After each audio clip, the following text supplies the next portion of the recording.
Ravi de vous voir.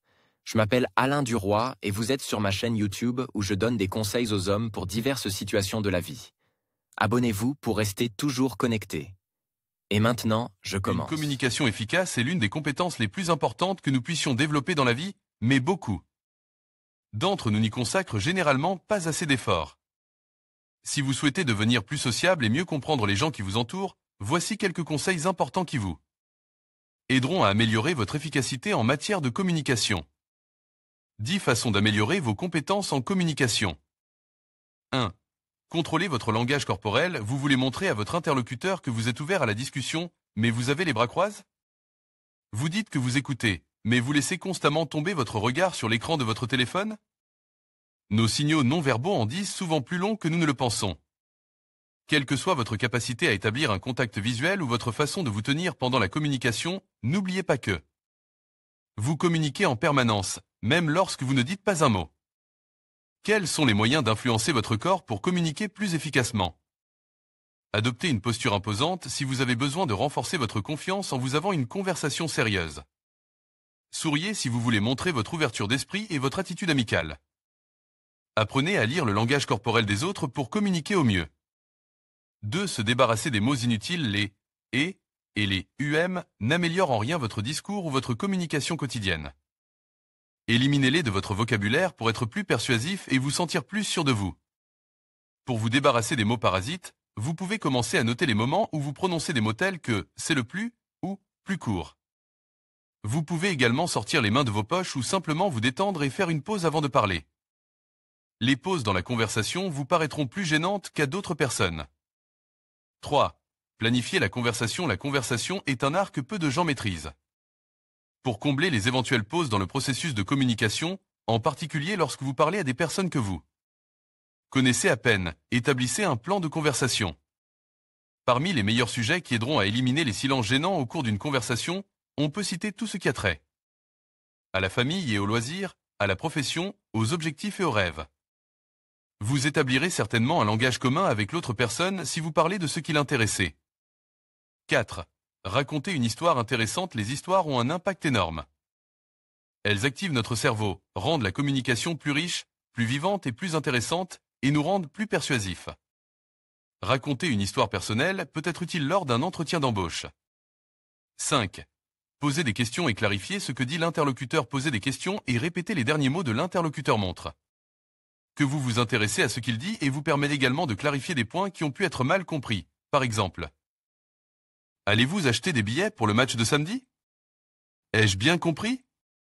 Elle permet également de développer la conversation et de combler les pauses gênantes. Au lieu d'essayer de parler du temps qu'il fait, posez des questions. Par exemple, as-tu des projets pour l'été? Ou, qu'est-ce que tu lis ces derniers temps? Ou, qu'est-ce que tu lis en ce moment? Veillez à discuter des réponses, car il est plus important d'être intéressé que de donner l'impression de l'être. 6. Éliminez les distractions. Il est tout à fait contraire à l'éthique de fouiller dans son téléphone lorsque quelqu'un vous parle. Vous ne pourrez pas vous débarrasser de tous les gadgets et de la technologie, mais il ne devrait pas être trop difficile pour vous de mettre de côté toutes ces distractions pendant que vous discutez. 7. S'adapter à l'auditeur. Les meilleurs orateurs modifient leur style de communication en fonction de leur interlocuteur. Vous parlerez probablement différemment à vos collègues ou à votre patron qu'à vos amis proches, à vos enfants ou à vos parents. Essayez toujours d'être sensible aux caractéristiques de l'autre personne lorsque vous essayez de transmettre des informations. 8. Soyez concis. Par exemple, utilisez la structure suivante pour rédiger correctement un message texte: contexte et raison et information. Conclusion et conclusion. Demande, retour d'information. L'information transmise doit être spécifique, cohérente, complète, mais aussi optimisée et éthique. 9. Mettez-vous à la place de votre interlocuteur. La communication est une voie à double sens. Si vous avez un point de vue opposé, vous pouvez réduire la tension dans une conversation en comprenant pourquoi l'autre personne pense différemment. Par exemple, vous ne devez pas prouver quelque chose à votre interlocuteur s'il est trop fatigué pour poursuivre une conversation. Le développement de l'empathie vous aide à mieux comprendre le processus de communication et à communiquer plus efficacement. 10. Écoutez et réécoutez. La meilleure chose que vous puissiez faire pour développer vos compétences en matière de communication est d'apprendre à écouter les autres. Concentrez votre attention sur votre interlocuteur et laissez-le parler sans l'interrompre. Ce n'est pas si simple, mais une communication efficace est un ensemble de mots-pronoms qui s'entremêlent avec la capacité d'écouter véritablement l'autre personne. Si vous ne manquez pas de cette qualité, il est probable que l'autre personne vous écoutera aussi attentivement. Pourquoi il est important de devenir sociable? La capacité à nouer des liens et à développer des relations avec d'autres personnes a un impact positif considérable sur l'ensemble de votre vie. Que vous cherchiez à nouer des relations personnelles ou à améliorer votre communication professionnelle, il est important que vous sachiez comment devenir sociable. Les compétences en matière de communication sont essentielles pour nouer et entretenir des relations amicales et créer un réseau de soutien social solide. Les compétences en communication vous aident à atteindre vos objectifs sans compromettre les valeurs des autres. Les personnes qui n'ont pas l'expérience d'une communication efficace ne savent pas comment se comporter dans les différentes situations du processus de communication. Certains d'entre nous possèdent les compétences nécessaires mais manquent de confiance pour les utiliser.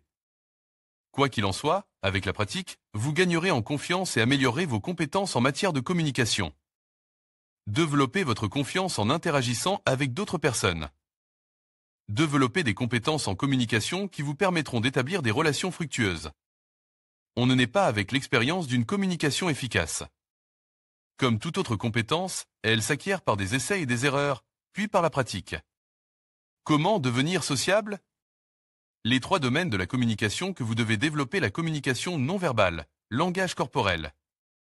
La communication verbale, compétences en matière de conversation. La confiance en soi. La communication non verbale joue un rôle essentiel dans le processus de communication. Ce que vous dites aux gens à travers vos yeux ou votre langage corporel a un impact aussi fort que ce que vous dites avec des mots. Lorsque vous vous sentez anxieux, vous vous comportez en conséquence. Par exemple, vous pouvez éviter le contact visuel ou parler très doucement. En d'autres termes, vous essayez de limiter la communication afin que votre interlocuteur n'évalue pas négativement votre comportement. Cependant, votre langage corporel et le ton de votre voix transmettent des messages clairs sur les aspects suivants: l'état émotionnel, impatience, peur. Attitude envers l'interlocuteur, soumission, mépris. Connaissance du sujet de la communication. Honnêteté. Comment améliorer les compétences en communication non verbale (IES1). Identifiez les problèmes, commencez par vous poser quelques questions. Ai-je du mal à maintenir le contact visuel lorsque je parle aux autres? Est-ce que je souris trop ou pas assez en raison de ma nervosité? Est-ce que je m'avachis? Est-ce que je garde la tête droite? Est-ce que je parle d'une voix timide? Est-ce que je parle trop vite lorsque je suis anxieux? Est-ce que je croise les bras ou les jambes? Les éléments importants de la communication non verbale auxquels vous devez prêter attention sont les suivants: la posture, tête relevée, corps incline vers l'avant. Les mouvements et les gestes, croiser les bras. La distance physique, se rapprocher ou s'éloigner lorsqu'on parle aux autres. Le contact visuel, établir un contact visuel ou détourner le regard. Expression faciale, sourire, expression de stupeur. Ton de la voix, parler fort ou doucement. Confiance dans la voix, pas de commentaires. Dièse 2. Expérimentez des compétences non verbales et mettez-les en pratique. Essayez de pratiquer une seule compétence à la fois. Une fois que vous êtes sûr de la maîtriser, vous pouvez passer à la suivante. Vous pouvez demander à un ami proche ou à un parent de décrire votre comportement non verbal. Les commentaires que vous obtiendrez peuvent être très utiles, car nous ne savons pas exactement comment les autres nous perçoivent. Une fois que vous avez identifié les points problématiques, modifiez votre comportement. Vous pouvez pratiquer vos nouvelles compétences non verbales devant un miroir. Une fois que vous aurez obtenu des résultats en vous exerçant chez vous, commencez à appliquer vos nouvelles compétences dans la communication réelle avec les autres. Il est conseil de commencer modestement en parlant aux vendeurs dans les magasins, par exemple. Essayez d'augmenter l'intensité du contact visuel au cours de la conversation. Observez vos actions et prêtez attention aux réactions des autres. Par exemple, l'autre personne est-elle plus amicale ou plus bavarde lorsque vous établissez un contact visuel plus intense et que vous souriez davantage? Communication verbale. Si vous voulez savoir comment devenir sociable, l'un de vos plus grands défis sera d'entamer une conversation et de la poursuivre. Il est normal de parler un peu, car il n'est pas toujours facile de penser à des choses intéressantes et d'en parler en même temps. C'est particulièrement vrai lorsque vous êtes anxieux. D'un autre côté, certaines personnes excitées parlent trop, ce qui n'est pas non plus le critère d'une communication parfaite. Comment améliorer ses compétences en communication verbale (IES1). Identifiez les problèmes, vous trouverez ci-dessous des questions que vous pouvez vous poser pour identifier les domaines sur lesquels vous devez travailler. Ai-je du mal à parler? Est-ce que je m'arrête rapidement de parler? Puis-je seulement dire oui ou hocher la tête et essayer de faire en sorte que d'autres personnes poursuivent la conversation pour que je n'ai pas à parler moi-même? Est-ce que je ne veux pas parler de moi? Conseil pour entamer une conversation. Entamez la conversation en disant quelque chose de général et pas trop personnel. Par exemple, en parlant du temps qu'il fait, c'est une journée magnifique, n'est-ce pas? Faites un compliment, ce pull te va très bien. Faire une observation. J'ai remarqué que vous lisiez un livre sur la voile. Possédez-vous un bateau? Il n'est pas nécessaire de faire preuve d'esprit pour être sociable. Essayez d'être authentique, soyez vous-même. Après un certain temps de conversation, surtout si vous connaissez déjà un peu l'autre personne, il peut être opportun de passer à des sujets plus personnels, tels que les relations, les valeurs familiales, les objectifs et les croyances. N'oubliez pas de faire attention à votre comportement non verbal. Établissez un contact visuel et parlez suffisamment fort pour que les autres vous entendent, sans avoir à interrompre ce que vous avez dit. Conseil sur la façon d'avoir une conversation. Rappelez-vous qu'une conversation n'est pas un solo, mais un duo. Ne parlez ni trop ni trop peu lorsque vous communiquez. Essayez de parler tout en laissant l'autre personne s'exprimer, mais il n'est pas bon non plus que vous restiez modestement silencieux. Donnez des informations sur vous, comme vos loisirs, votre équipe de football préférée, vos hobbies et vos centres d'intérêt. Les informations personnelles ne doivent pas être trop personnelles. Vous pouvez commencer par donner votre avis sur les choses que vous aimez. Posez des questions sur votre interlocuteur. Si vous venez de le rencontrer, essayez de ne pas aborder des sujets très personnels. Essayez de poser des questions ouvertes plutôt que des questions fermées. Une question fermée est une question à laquelle on répond par un ou deux mots, comme oui ou non. Aimez-vous votre travail? Une question ouverte implique une réponse beaucoup plus détaillée, telle que comment avez-vous obtenu cet emploi? Pour comprendre comment devenir sociable, gardez à l'esprit que les gens aiment généralement parler d'eux-mêmes, surtout si l'autre personne montre un intérêt sincère. Conseil pour terminer une conversation. Toute conversation se termine tôt ou tard, il est donc logique de se préparer à la fin de la conversation. Pour mettre fin à la conversation, vous pouvez dire que vous avez besoin de boire quelque chose, de retrouver quelqu'un que vous connaissez à une fête, de retourner au travail, ou vous pouvez promettre de poursuivre la conversation plus tard. Par exemple, j'espère que nous aurons l'occasion de discuter à nouveau, ou à bientôt. 10-2. Expérimentez et pratiquez la communication verbale. La prochaine fois que vous discuterez avec quelqu'un, essayez de briser certains de vos schémas de communication habituels. Si vous avez tendance à ne pas parler de vous, essayez de partager vos pensées et vos expériences et voyez ce qui se passe. Si vous avez l'habitude d'attendre que l'autre personne termine la conversation, essayez de la terminer de votre propre initiative. Voici quelques suggestions pratiques. Parlez à un inconnu à un arrêt de bus, dans un ascenseur ou dans la file d'attente d'un magasin. Parlez à vos voisins du temps qu'il fait ou de ce qui se passe dans votre quartier. Interagissez avec vos collègues. Ayez des conversations positives avec vos collègues pendant votre pause déjeuner. Faites-vous de nouveaux amis et développez des liens d'amitié avec des personnes que vous connaissez. Invitez un collègue ou une connaissance à prendre un café ou invitez un parent que vous n'avez pas vu depuis longtemps à une fête d'anniversaire. Complimentez les filles et plus encore. Prenez l'engagement de faire au moins 2 compliments par jour, de préférence des mots que vous ne diriez pas normalement. N'oubliez pas d'être toujours sincère et, pour ce faire, complimentez quelqu'un qui, selon vous, le mérite. Confiance en soi. Comment devenir sociable? Prenez confiance en vous. La confiance dans le processus de communication est l'expression sincère de vos propres opinions, désirs et émotions, ce qui incite votre interlocuteur à les respecter. Lorsque vous parlez avec confiance, votre style de communication ne porte pas de jugement et vous êtes responsable de vos propres actions. Si vous dépendez de l'opinion des autres, vous pouvez avoir des difficultés à exprimer ouvertement vos pensées et vos émotions. Les compétences en matière d'affirmation de soi peuvent devenir difficiles à maîtriser, surtout si, pour vous, s'affirmer signifie que vous ne vous comportez pas comme vous le faites habituellement. Vous pouvez vous méfier des conflits dans vos relations sociales, être toujours d'accord avec les opinions des autres et éviter d'exprimer vos propres opinions. En raison de ce comportement, vous avez probablement développé un style de communication passif. Au contraire, vous pouvez chercher à contrôler et à dominer les autres en développant des compétences de communication assertive. Un style de communication assure présente de nombreux avantages. Il vous aidera à établir des relations plus authentiques avec les autres et à réduire l'anxiété et le ressentiment. En conséquence, vous maîtrisez mieux votre vie et réduisez le nombre de circonstances qui échappent à votre contrôle.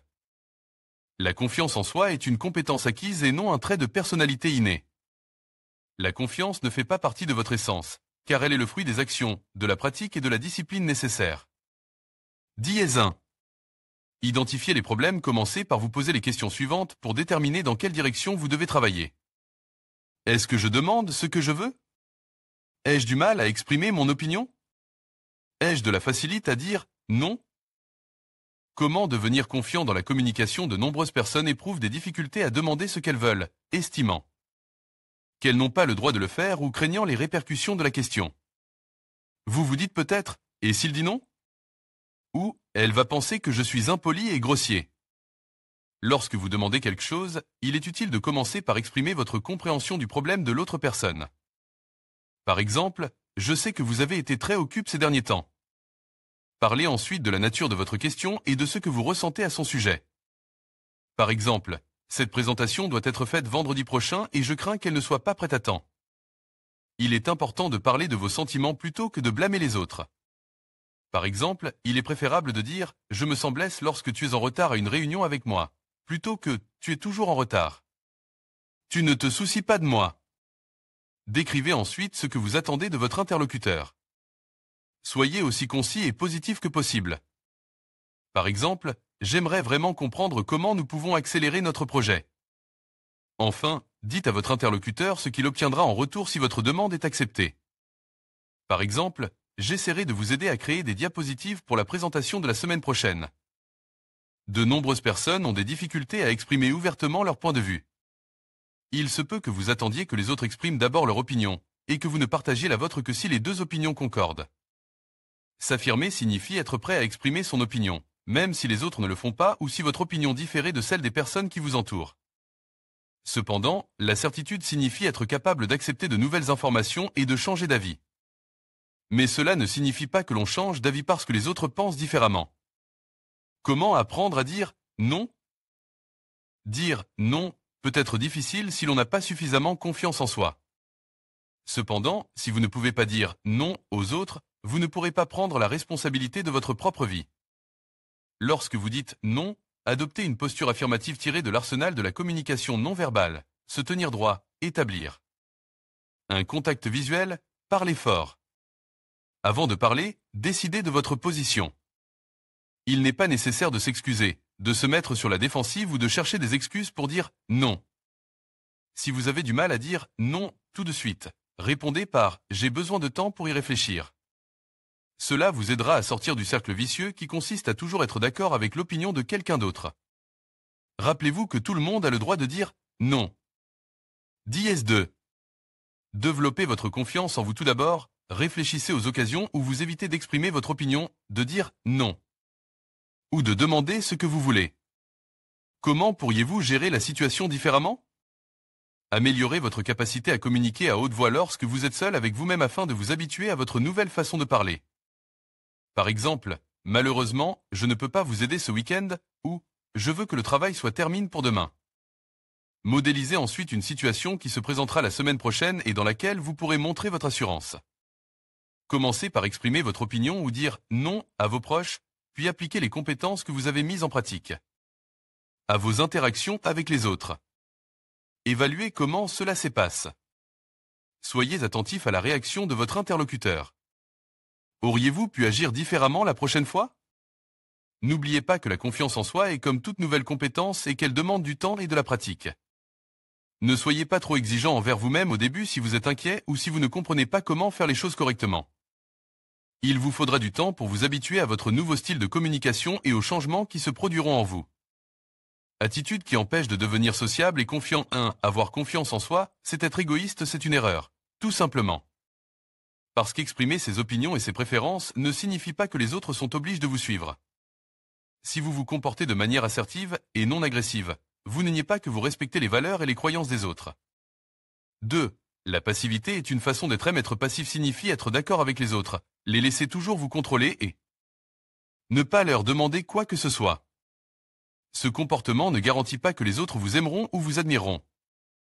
En fait, il risque de vous percevoir comme une personne ennuyeuse et frustrée. 3. Mieux vaut se taire que dire la vérité dans certains cas, il est vraiment préférable de ne pas exprimer ses propres opinions, en particulier lorsqu'il s'agit des relations supérieures-subordonnes et pas toujours. Cependant, le plus souvent, d'autres personnes seront intéressées par votre opinion. Pensez à ce que vous ressentiriez si tout le monde était toujours d'accord avec vous. 4. Je dois faire tout ce qu'on me demande de faire lorsque nous fréquentons nos amis, nous pouvons craindre d'avoir l'air égoïste si nous ne faisons pas tout ce qu'on nous demande de faire.